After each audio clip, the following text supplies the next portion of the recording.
Halo pemirsa, berjumpa lagi dengan saya Tika Safitri di Info Desa TVRI Bengkulu. Nah pemirsa, kali ini saya sudah berada di Kabupaten Kaur. Nah pemirsa, Kabupaten Kaur ini memiliki potensi alam, laut, dan perikanan yang sangat luar biasa. Dan juga Kabupaten Kaur ini memiliki produk UMKM unggulan loh. Nah penasaran seperti apa? Yuk ikuti saya di Info Desa TVRI Bengkulu.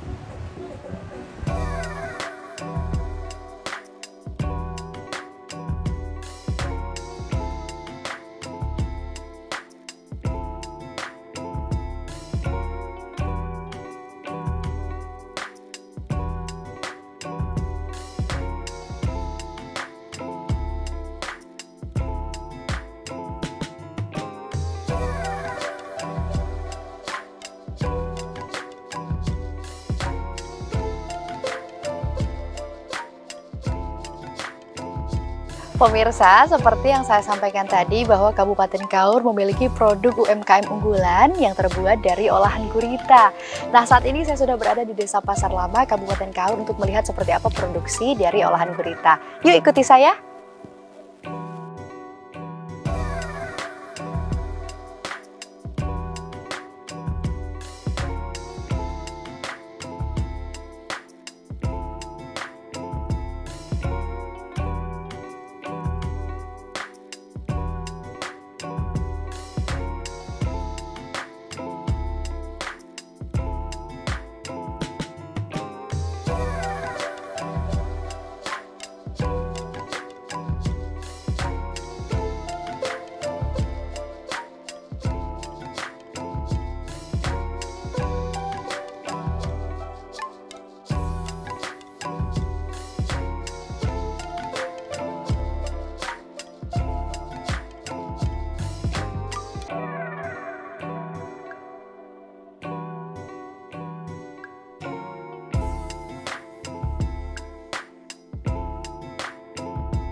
Nah pemirsa, kita akan melihat sekarang adalah proses pengemasan. Kita langsung sekalian nanya-nanya sama Ibu Erni. Halo Ibu. Halo ini juga. Namanya proses pengemasan ya Bu ya? Iya, ini nah, proses pengemasan. Sebelum proses pengemasan itu prosesnya apa dulu Bu? Sebelum dari pengemasan? Gurita dulu. Gurita dari nelayan kita rebus dulu istilah tuh, dikenyalkan, udah tuh digiling. Nah, digiling kita bikin adonan. Kita masuk dalam kulkas lebih dahulu, kita iris, kita jemur, kita goreng, baru dikemas, di packing seperti ini. Kalau untuk perebusan Bu, karena banyak informasi yang saya dapat kalau gurita ini terlalu lama direbusnya nanti alot. Apakah benar Ibu? Enggak, enggak juga. Itu kalau Ibu merebusnya berapa lama Bu waktunya Bu? Oh enggak lama, karena dia itu merebusnya itu biar istilahnya tuh kotor-kotorannya itu lepas ya, cepat hilangnya maksud kalau direbus lebih dahulu. Nah, kalau setelah perebusan apa lagi tuh Bu? Kita bikin adonan, udah direbus, kita giling. Kalau untuk pembuatan kerupuk gurita, kita giling halus, kita ada alat khususnya itu, alat untuk blender yang besar kayak itu nah. Nah, blendernya itu beli atau berinovasi sendiri buat sendiri atau seperti apa Bu? Oh, kebetulan blendernya kita ada bantuan dari dinas. Jadi setelah direbus langsung digiling. Nah, kalau boleh tahu Bu, kira-kira bumbunya itu apa saja Bu? Oh, bumbunya nggak cuma istilahnya tuh bawang putih yang dibanyakin biar misalkan amisnya tuh hilang. Hilang. Udah garam, penyedap rasa. Nah, itu Udah pakai gitu tepung aja. nggak, Bu? Pakai.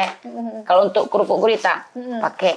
Kita 4 kilo tepungnya, 1 kilo gurita halus. Oh, Kita istilahnya itu 4:1. 4:1. Itu tepungnya tepung apa, Bu? Tepung tapioka atau tepung terigu? Campur. Oh. Tapioka sama sama tepung terigu cak itu nah. Terigu 2, istilah itu terigu 1, tapiokanya 2. Itu cara itunya. 2:1. 2:1. Nah, kalau setelah itu, Bu, setelah mungkin sudah tercampur rata sama bahan-bahan, setelah itu apa lagi, Bu? Dicetak sendiri atau ada mesin cetaknya atau seperti apa? Kalau kalau itu kerupuk gurita ini kita rebus dulu, kita bungkus. Kita bungkus, ada yang bungkus khusus kayak istilah tuh untuk es lilin itu, masukin dalam itu. Kita bungkus, kita rebus. Udah tuh kita masukin dalam kulkas dulu biar enak ngirisnya. Udah tuh diiris baru dijemur. Oh, pakai dijemur juga ya, Bu? Iya. Itu biasanya kalau penjemurannya itu butuh waktu berapa lama, Bu, kalau tidak hujan, kalau panas terus? Oh, kalau panas minimal 2 hari udah kering. Oh, 2 hari sudah Dia kan kering. tipis gitu.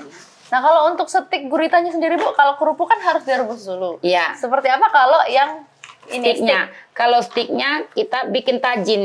Oh. Kayak istilah tuh, kayak kita bikin kalau kata orang kue bawang, stik bawang istilahnya tuh. Seolah-olah kalau stik gurita ini dikasih adonan gilingan halus dari gurita. Berarti ada alatnya sendiri, Bu? Iya. Oh, ada alatnya sendiri. Kalau yang kerupuk tadi dimasukkan dalam plastik ya, Bu, Ya, plastik kita rebus. Setelah itu dijemur. dijemur. Nah, kalau kerupuk ini berarti tidak dijemur ya, Bu, kalau yang stik, Bu? Stik enggak. Kalau stik istilah tuh bikinnya 1 hari langsung jadi.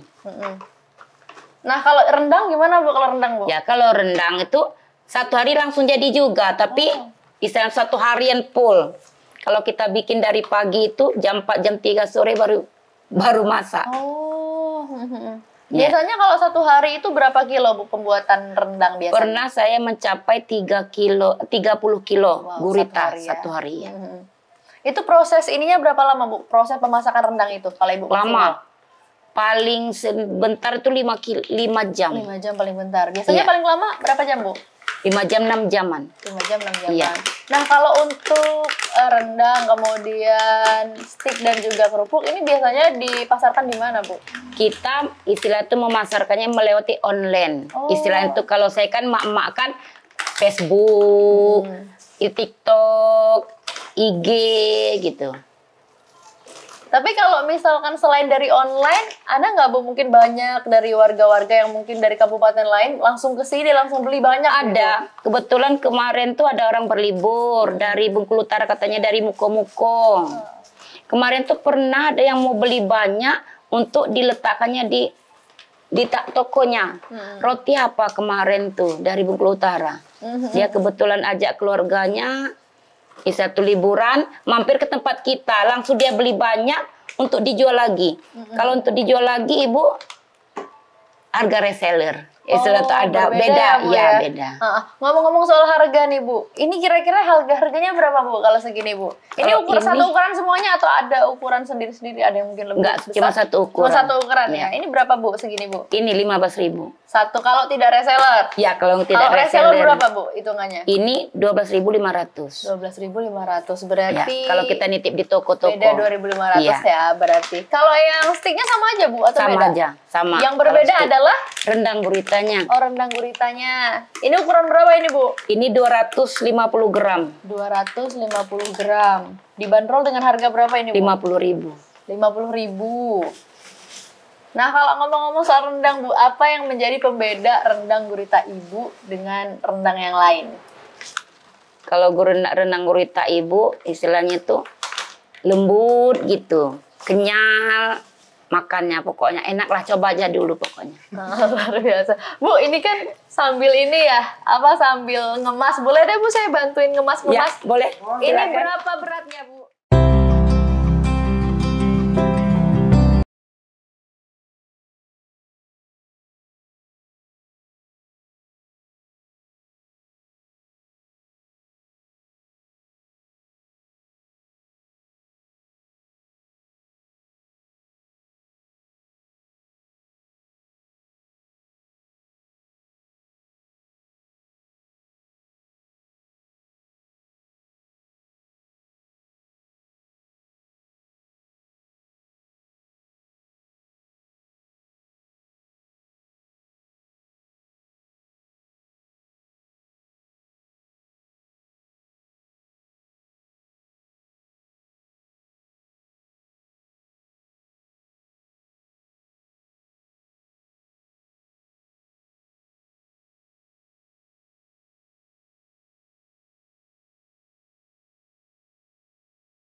Pemirsa, saat ini saya sudah bersama dengan Bapak Helva selaku Kepala Desa Pasar Lama. Ya, luar biasa. Gimana kabarnya hari ini, Pak? Alhamdulillah sehat. Alhamdulillah sehat, luar biasa. Semangat ya, Pak ya? Semangat. Tetap semangat. Ini mau bertanya-tanya terkait dengan Desa Pasar Lama, Pak. Oke, Sebelum kita siap. ngobrol lebih jauh, ini kira-kira penduduknya di sini ada berapa jiwa, Pak? Penduduk Pasar Lama sampai saat ini 1.200 jiwa. Alhamdulillah padat. Padat, alhamdulillah. Nah, kalau boleh tahu, Pak, mayoritas warga di sini itu pekerjaannya apa, Pak? Penghasilannya? Mayoritas penduduk Pasar Lama khususnya boleh dikatakan 60% itu nelayan. Potensi-potensi dari alamnya seperti apa, Pak? Kalau misalkan banyak nelayan ya, Pak.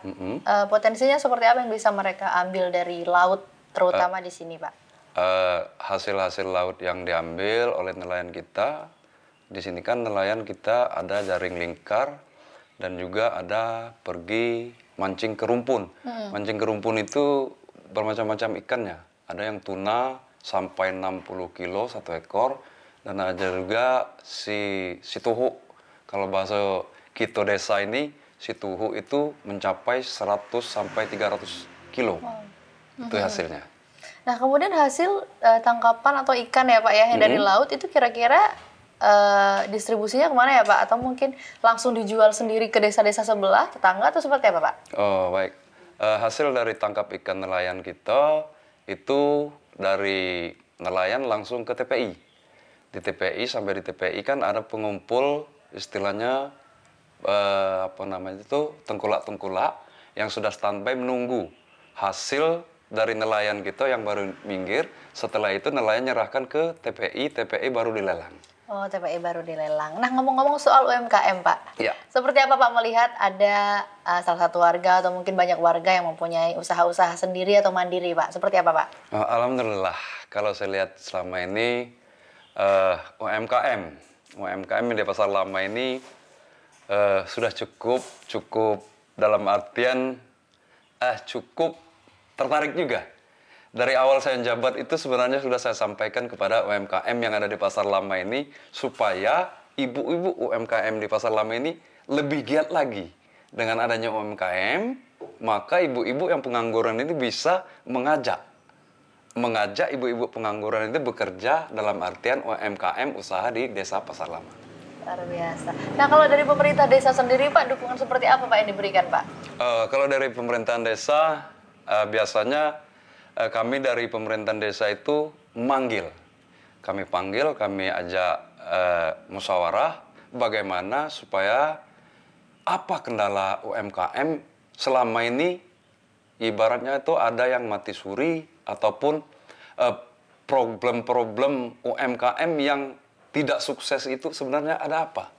Makanya harapan kami, ibu-ibu UMKM yang ada di Pasar Lama ini jangan segan-segan, jangan sungkan menghubungi kami dari pemerintahan desa.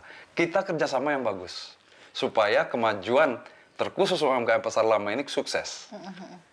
Luar biasa. Nah, kalau dari pemerintah desa, Pak, kira-kira pernah tidak mengadakan mungkin kegiatan sosialisasi atau seminar mungkin yang memberikan informasi kepada warga-warga sekitar seperti apa cara berwirausaha yang baik seperti itu? Pernah atau mungkin ada rencana ke depannya, Pak? Sebenarnya kalau dulu itu saya punya rencana.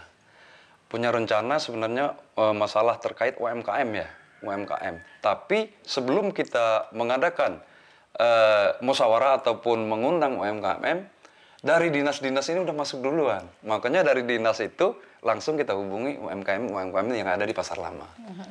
Berarti dari dinas kemudian langsung dihubungi oleh pihak desa, pemerintahan ya? desa. Pemerintahan desa, luar biasa. Terakhir Pak, pesan dan harapan terkait warga-warga yang mungkin memiliki usaha mandiri Pak. Seperti apa Pak? Silakan Pak. Pesan saya kepada seluruh warga desa Pasar Lama terkhusus UMKM. Mari kita kerjasama, mari kita sukseskan UMKM yang ada di Pasar Lama ini supaya bisa go internasional. Oke, siap. Luar biasa. Pak, terima kasih banyak Ya. atas waktunya Bapak. Yo.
Nah pemirsa, saat ini saya sudah bersama dengan salah satu pelanggan. Ya. Bapak siapa namanya Pak?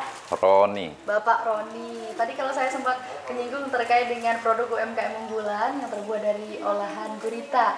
Nah ini dia Bapak Roni sedang beli produknya ya Bapak Iya. ya. Ini sudah lama menjadi pelanggan kah Pak atau baru? Sudah dari 2024. Wow, Untuk tahu. 2024. Iya. Ini sudah menjadi langganan keluarga kah atau Iya. seperti apa? Ya, emang sering beli ini untuk oleh-oleh. Oh, untuk oleh-oleh. Ini rasanya seperti apa Pak kalau menurut Pak Roni Pak? Ini rasanya enak, gurita. Rasa gurita, rasa stick sama kerupuk. Walah, nah hari ini beli apa aja nih Pak? Beli rasa ini stick gurita. Ya. Ini kerupuk. Ini sticknya. Oke, ini oleh-oleh rencana Pak mau dibawa kemana Pak rencananya Pak? Ini mau dibawa ke Lampung. Oh, jauh sekali ya, mau dibawa ke Buat Lampung. keluarga di ternyata. Lampung, ya. Ini untuk beli oleh-olehnya sendiri sudah sering dibawa keluar kota kah Pak? Atau baru kali ini mau dibawa ke Lampung Pak? Sering dibawa ke Lampung aja. Sering beli di sini, bawa buat oleh-oleh. Saya kan di Lampung. Oh iya ya. Ini tahu produk ini dari mana Pak? Media sosial kah atau dari keluarga atau seperti apa? Ya, kita dari medsos. Oh, Dari media Facebook, sosial. ya. Biasanya kalau pemesanan Bapak pernah lewat medsos kah atau memang sering langsung datang ke sini? Tidak, langsung ke rumahnya. Oh, langsung Ke rumah Ibu Erni. Oke. Satu kata Pak buat produk ini apa Pak? Semoga sukses selalu Bu Erni dan jaya terus. Luar biasa. Bapak terima kasih banyak.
Nah, pemirsa Info Desa, ternyata di Kabupaten Kaur banyak sekali memiliki potensi alam, potensi laut, dan juga perikanan. Nah, potensi tersebutlah yang digunakan oleh masyarakat untuk menghidupi kebutuhan sehari-hari atau memenuhi kebutuhan mereka. Salah satunya adalah UMKM milik Bu Erni, yang mana beliau mengolah gurita menjadi olahan stik gurita, rendang gurita, dan juga kerupuk gurita. Pemirsa, tidak terasa sudah 30 menit saya menemani Anda di Info Desa kali ini. Terima kasih atas perhatian Anda. Saya Tika Safitri, mewakili seluruh kerabat kerja yang bertugas pamit undur diri dan sampai jumpa di Info Desa edisi selanjutnya.